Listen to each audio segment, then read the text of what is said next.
Respectfully dedicated tonight to the United States Marine, the Johnson Wax Program with Fibber, McGee, and Molly.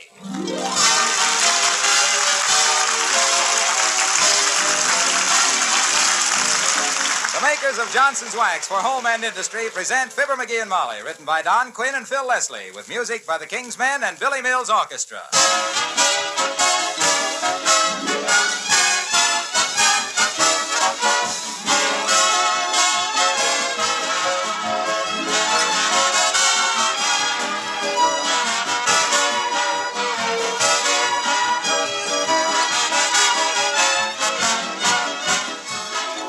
Don't you wish you could live in a world where there wasn't any dirt? Think how much time and work and money you could save. But we do have dirt, so the sensible thing is to figure how to get rid of it with the least possible effort.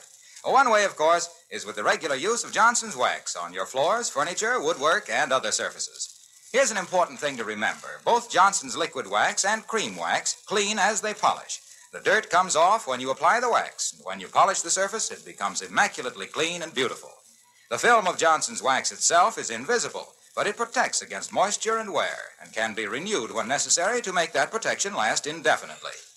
If you haven't been using Johnson's liquid wax or the cream wax, try them, especially on your furniture, woodwork, and accessories.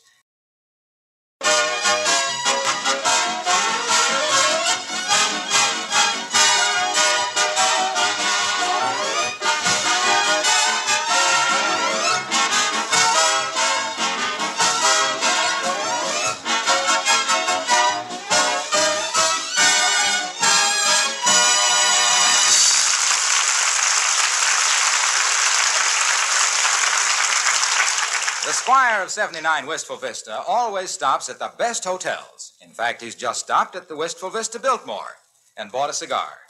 And here, walking through the lobby, we find Fibber, McGee, and Molly.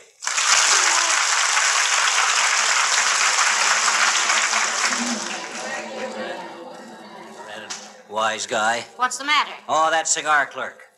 I asked him if he would sell me an El Ropo Caballo, and he says yes. I can sell you one, but don't light it in here. What? My goodness. Heavenly days, look at that crowd around that hotel desk, McGee. Bunch of unfounded rumors trying to find a place to lay their weary luggage. They just turned away that gray-haired man with all the gold braid. Say, what does 4 gold stripes on a navy sleeve mean? Oh, he's the officer in charge of distributing pinup pictures. They call him a petty officer. Ah? Petty's the fellow that draws. Oh, look, McGee. What Look at? over there. Huh? That sailor, sitting on the suitcase. He looks so discouraged. Oh, no wonder he's sitting on the lock. He ought to turn it up on end. Nice-looking lad, isn't he? Maybe we could do something for him. I don't know what, but it won't do any harm to give him a kind word. Come on. Hi there, sailor. What? Oh, how do you do? Anything bothering you, son? Except us? I'm glad you spoke to me, ma'am. I was so lonesome I was about to go out and shoot myself. What? Game of billiards. Oh. Well, not that it's any of our business, but couldn't you get a room here in the hotel? No, ma'am, nor any other hotel. It's all right, though. I'm just here for one night. Oh, one night is too long to sleep sitting on a suitcase, Bud. You'd be going around tomorrow with circles under your pockets. Oh, I can make it up on the train tomorrow. What branch of the Navy are you in, if it isn't a military secret? I'm in the Merchant Marine, ma'am. My hitch is up. Oh, my gosh, it is? Well, we'll stand in front of it if you want to hitch it down. That's seagoing underwear. McGee. He means he's been discharged. Yes, ma'am. I'm on my way home now. Oh, gonna join up again, Bud? I don't know, sir. I might. And then again, I might try to get established in some shore job. Well, that's a very natural impulse, I'm sure. On the other hand, do you think there's any more important shore job than making sure we win the war? Don't worry. I'm going to think it over before I do anything.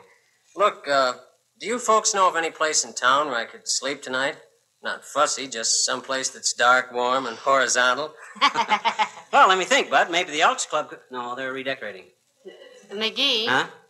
Maybe we, it might be possible to, You mean, Why not? Oh, very good question. Look, son, I'm Mr. McGee, and this is my wife, Mrs. McGee. Oh, well, I'm glad to meet you. I'm Tommy Davis. How do you do, I'm sure. Look, Mr. Davis. Tommy, ma'am. Yeah. Look, Tommy, why don't you come and stay with us tonight? We have plenty of room. Yeah, hot and cold running root beer, son. Radio in every room. They don't work, but they're there. Gee, that would be... Well, no, thanks very much. I'll just... Now. Come on, Tommy. You won't be a bit of trouble. Oh, it's very kind of you, ma'am, but I don't think I'd better. My train leaves very early. Look, Bud, us seafaring men have got to stick together, see? Were you at sea, sir? Was he? He still is. Had my own boat on the Illinois River, son. 32-footer. I can tell you more about scuppering a fiddly hats than you can shake a scuttlebutt at. Well, I mind one time we got caught in a trade wind that tore the starboard bulkheads right out of the gunwale. Just the same. Well, just the same, sir. I don't think I should. Oh, come on with us, Tommy, my boy. I'll teach you how to tie a Turk's head and a granny knot. My old granny spent one whole winter teaching me how to... Well, it's very nice of you, sir, but I think it'd be better... I'll bet Alice will enjoy talking to you, too, Tommy. Oh, I know, but... Alice? She boards with us, Tommy. Works in an airplane plant. Well... Of course, she may have a date for tonight. You know, she's so popular. Yeah, that's because she's so beautiful. That wonderful blonde hair, those blue eyes, and that smile. That kid's got a smile that would make Himmler follow her into a Russian restaurant. However, Tommy, if you don't feel like you... ma'am, I've changed my mind. Let's go. Swell. Right this way, Tommy. No, Molly, don't you carry that suitcase. It's too heavy. Oh, sure. Let me carry it, please. Yeah, sure. Let Tommy carry it. Let's go this way, Tommy. Wait till I pick up my plate. We grab a bus.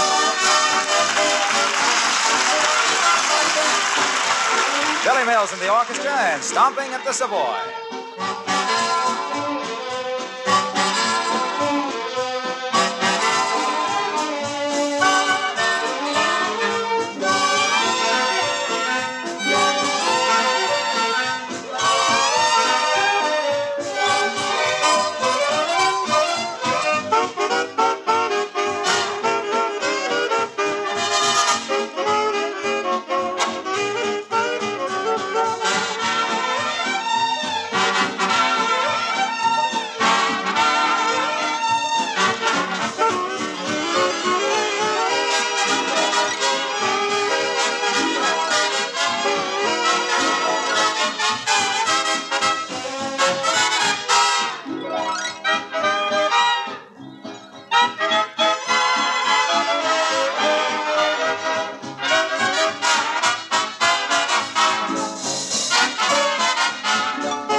Yes, Sir Tommy, there's nothing like sailing to bring out the best in a man.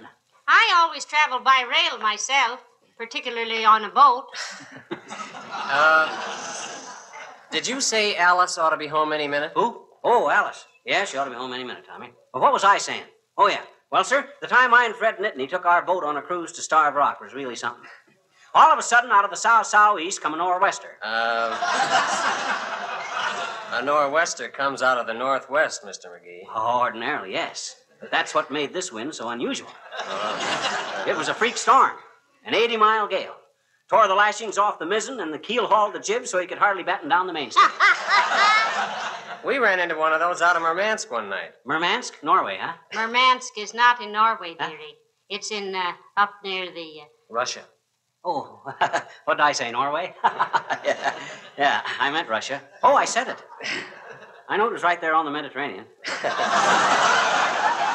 Well, yes, it's in that general direction, all right. Well, sir, there we were, bowling along with the taffrail completely shivered under the boom cradle.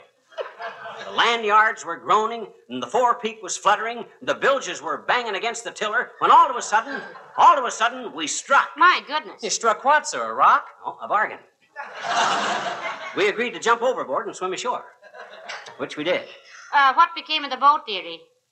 We never knew. But they say that on dark, windy nights around the Illinois River, a ghostly little sailboat can be seen silently gliding up and down the stream, looking for its lost master. Say, maybe we can see it tonight. It's been getting awfully windy in here. What kind of a boat was it, sir? Sloop? No. Star class, 3-masted catboat with a balloon spin maker and a retractable cargo boom. I never heard of a ship like that, sir. Well, Natch, I designed it myself. What was the displacement? No, didn't have any. Them luxuries weren't for me, bud. When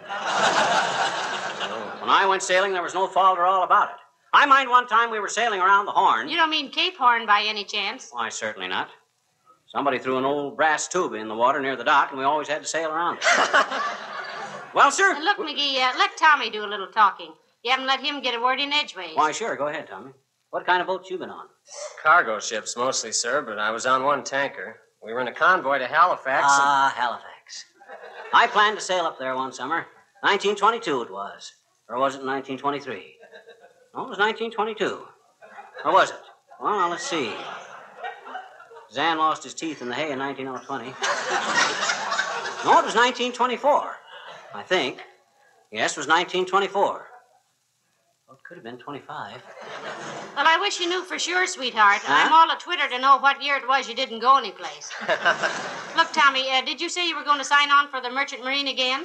I don't know, ma'am. I haven't made up my mind. I've got to think about my future. Why, sure you have, son. But I was reading the other day that after the war, the Merchant Marine was going to be one of the great American industries. My gosh, with the experience you'll have then, you really ought to have something. You might be right about that, sir, but... Well, maybe the boy doesn't like the life, McGee. Oh, I love it, ma'am. I'm just thinking if I ever got married... If you ever got married, your wife would be pretty proud of you, Tommy. Holding down a good job with a big steamship line and knowing you did the job you were trained for all through the war. Incidentally, I wonder if they'd take me. Oh, sure. Hmm? Why, you get seasick crossing the gutter on a rainy day. But, Tommy, why don't you... What's the matter, Tommy? Thought I heard the front door open. Do you suppose Alice might... Hello, folks. I hope I'm... Oh, excuse me. That's all right, Mr. Wilcox. This is Tommy Davis in the Merchant Marine. How do you do? Glad to meet you, Tommy. I and he were just swapping experiences, Junior. Nautical stuff. Sit down and listen if you want to, but you won't understand much of it. It was quite a swap, too, Mr. Wilcox. Tommy has only been to Russia, Asia, Africa, the South Seas, and Iceland, but himself here's been to Starved Rock, Illinois in a catboat. What did you mean I wouldn't understand nautical talk, pal? Why, I shipped as purser through the West Indies for several summer vacations. Did you ever run into a four-striper named Brannigan in those latitudes, sir? Old Salt Pork Brannigan? Why, sure. He was my skipper for several runs. A great old guy. Yes, sir. He always had a happy ship. I was with him in a convoy to Melbourne. Speaking of happy ships, I remember one time... Good old Salt Pork Brannigan. Say, has he still got that parrot that swears, Tommy? Yes, sir, only it doesn't swear anymore. We got strafed by some Zeros one day, and ever since then the parrot just says, oh, my goodness, oh, my goodness, oh, my goodness. These nautical discussions are a little over my head, boys. I always thought a quarterdeck was 13 cards. Speaking of quarterdecks, I had an experience once. We had a starboard taxi, but we had no hammer. So Tommy, remember how old Brannigan used to be so fussy about keeping the wardroom shipshape? The forecastle, too, sir. We had to polish the linoleum every third day or lose liberty. Oh, sailor. What did you polish the linoleum with, Tommy? Let me think.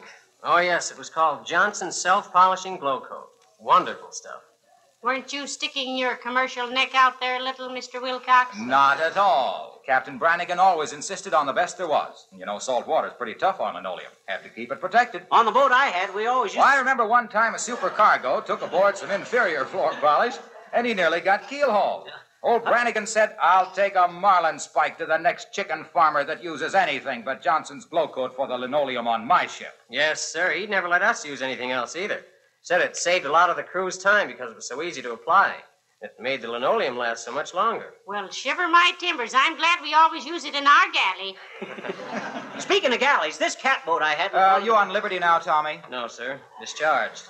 Thinking of taking a shore job. We've been telling him that he's needed a lot more in the Merchant Marine, Mr. You Wilcox. certainly are, Tommy, very badly. Trained seamen are pretty scarce. It's men like you the services depend on to deliver the goods where they need it. You know what General Eisenhower said about you fellas? No, sir. Well, he said every man in this Allied command is quick to express his admiration for the loyalty, courage, and fortitude of the officers and men of the Merchant Marine. They've never failed us yet, and we know they never will. Gee, did General Eisenhower say that? He sure did, Tommy. I remember reading about that. Yeah, you better stay with it, Tommy. You're an essential man, and you're building up to a great job after the war in the Merchant Marine. And say, if you ever ship with old Salt Pork Brannigan again, Tommy, tell him Purser Wilcox wished him a happy voyage. Yes, sir. What are you doing now, sir, in case he asks? I'm selling Johnson's self-polishing glow coat, Tommy. When I hit the deck, they rise and shine. But what I dropped in for, pal, was to know if you're going bowling tonight. Oh, not tonight, Waxy. If Alice Darling and Tommy here go out to a movie or something tonight, they might want me to go along. Oh, sure. You'd be as welcome as a spotlight in Lover's Lane. You have to go now, Mr. Wilcox? Yes, I do, Molly. I'll see you later. Glad to have met you, Tommy. Glad to have had you aboard, sir. Nice to have been aboard, mister.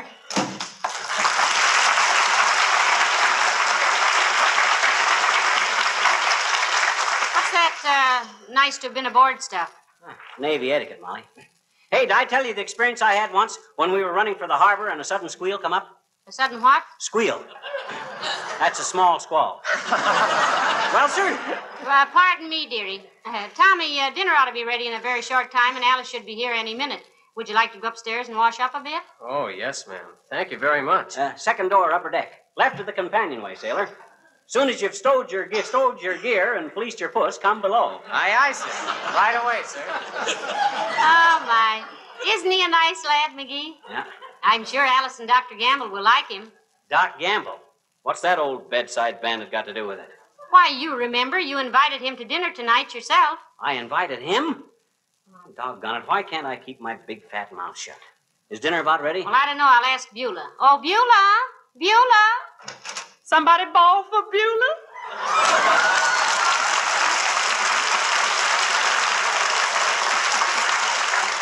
Yes, Beulah, we're having a special guest for dinner tonight. Yes, ma'am, I know. It's Dr. Gamble. But I don't consider him special company, ma'am. Oh, he's just an old homebody. Yeah, and I wish that old body would find another home. He's going to eat us out of ours. I thought the doctor was on a diet. He is, ma'am. He tell me, Beulah, I was on a very special diet. I don't eat nothing but food. You can say that again. But we weren't referring to him, Beulah. We brought home a sailor from the Merchant Marine. Yes, he couldn't find a place to sleep tonight, so he's staying with us. Okay, ma'am. Miss Alice gonna be here, too? Oh, sure. And that sailor so steamed up to meet her, he whistles at grade crossing. He may take her to a movie after dinner, Beulah. Is there a good one in town? Well, they say the picture at the Bijou is real good, ma'am. It's all about the income tax, I think. A movie about the income tax? What's the name of it? National Velvet. I think that picture's about a steeplechase, Beulah. No, same thing. One little stumble and it's a horse on you. Well, don't you worry now about this sailor being fed good for. We got plenty of everything and more than that, most. Good. He'll sleep in Uncle Dennis's old room, Beulah. And I hope it ain't haunted. Uncle Dennis entertained a lot of spirits in there. Entertained a lot of spirits in there.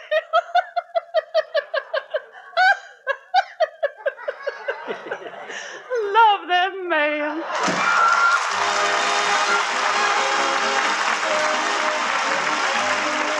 The King's Men singing Oh Michael. Here is a story of love in its glory. Believe me, it's straight from the heart. The time is the present, the place you can guess, and the hero is ready to start. He speaks, oh Michael, stick his head out the window, it's Jimmy. Oh Michael, would just like to go places tonight. Oh Michael, I can't wait for the kiss you'll give me. Oh Michael, when you kiss me, the world is alright. I'll romance you while we're dancing, while me heart flies as high as a kite. Oh Michael, hurry up, hurry down to your Jimmy. When a guy's on a foil, oh how he wants a coil, oh when I wants me Michael tonight. Don't you break a date, hey boy, don't you break a date, don't you break a date. Are you gonna leave me standing here until I grows a beard? Oh Michael, use the perfume I like, don't forget it. Oh, Michael, me title, there'll be no sweeter girl in the block. Better hurry down, better hurry up. Oh, Michael, hey, Michael, if a guy should get fresh, he'll regret it. Oh, Michael, me title, feel me muscles stays hard as a rock. I got a lot to tell yous, all the things that me heart couldn't write. So might get your skite on you, certainly finding your Jimmy. Though I ain't much on grammar, I'll learn about glamour when I'm with me, Michael. Tonight.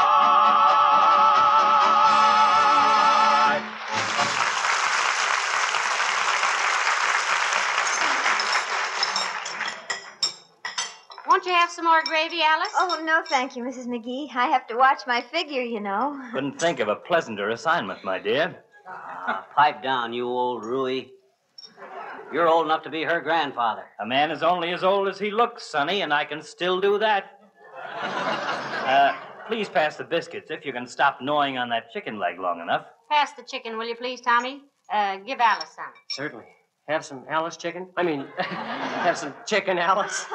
No, thank you, Tommy. And, go on with what you were telling me about the time you had to jettison the cargo off Cape Hatteras. About the time he had to what? Had to jettison the cargo, Dopey. Huh? If you'd ever gotten enough salt air in your nostrils to clear your stuffy little brain, you'd know that means throw the cargo overboard in an emergency.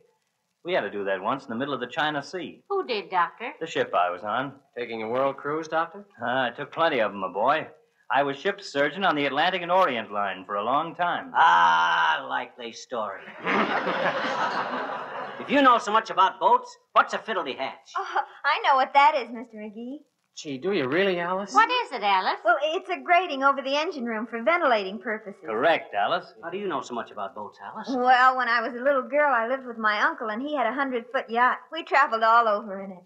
Well, looks like you and I were the only ones who didn't know a bilge from a bulge, McGee. I'd know his bulge from a bilge anyplace. You better cut down on the calories, Chubby, or people will think you're smuggling balloons. Have the butter, please, Tommy. I mind one time when a guy on my boat broke his arm in a heavy sea, being thrown against the wall of the cabin. They don't call it a wall on board ship, Mr. McGee. They call it a bulkhead. Yeah, that's what I meant.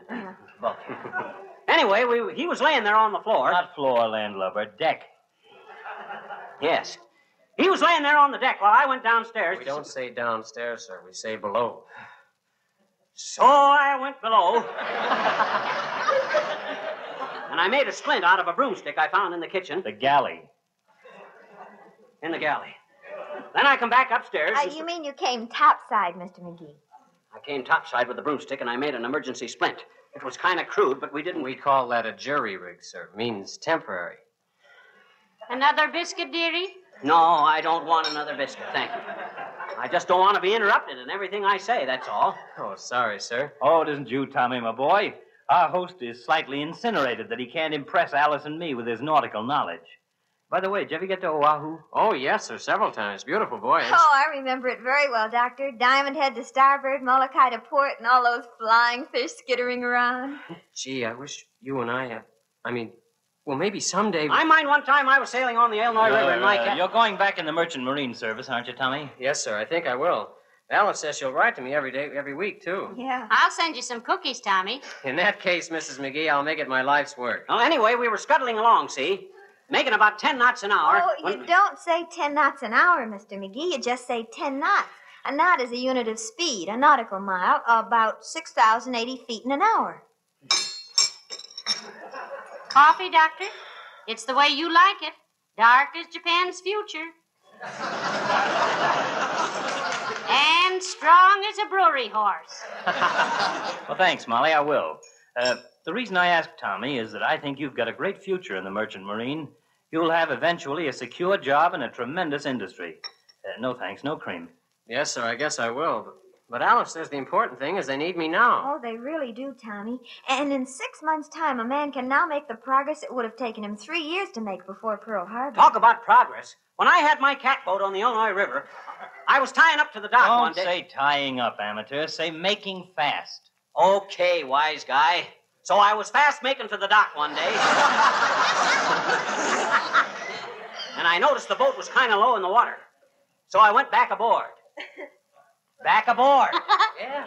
Back aboard. Is that right, you experts? Sounds reasonable. Quite correct, sir. Perfect for once. Go ahead, Mr. McGee. So I goes back aboard, see, and went down inside of the keel to investigate. Inside the keel, suffering shades of John Paul Jones. You mean down into the hold, Mr. McGee. Excuse me, please. McGee, where are you going? I'm going to finish my dinner in the kitchen. That's where I'm going. I can't open my mouth around here, but what some salty wise guy jumps down my throat. I know when I've had enough. I'll see you later. Mind if I finish my dinner out here, Beulah? No, sir, no objections whatsoever, sir. Ain't they giving you no elbow room? That's not the trouble, Beulah. I'm outclassed in there, that's all. I came out here because you're the only person in the joint that knows nothing about boats. Oh. Are you kidding, mister? What do you mean? Well, for goodness sakes, I was stewardess on an ocean liner for 7 years. You was... Oh, this is ridiculous.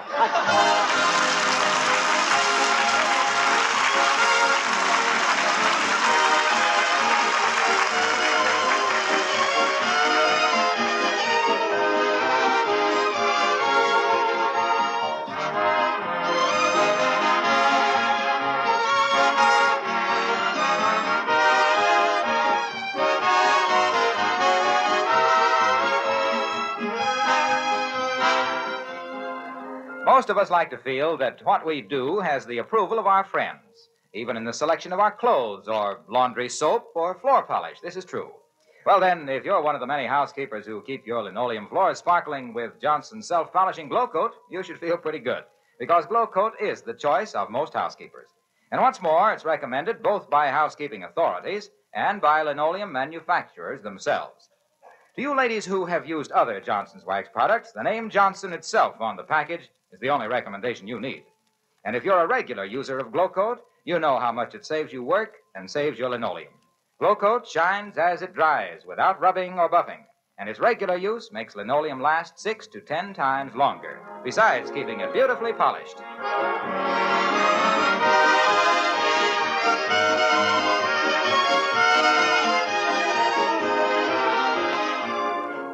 Ladies and gentlemen, there's really an urgent, almost desperate need for men in the merchant marine. Experienced, able-bodied seamen, mates, cooks, bakers, radio telegraphers, firemen, oilers, water tenders, and engineers of all classes are needed immediately. 3 new merchant ships are being launched every day, and we must have men to man them. This is a vital war job with a great post-war future. So we hope all qualified men will wire collect at once to Merchant Marine, Washington, D.C., giving their ratings and addresses. They'll be put on standby pay immediately, and transportation will be furnished to the port of assignment. Get out on the water, men, for the land's sake. Good night. Good night, all.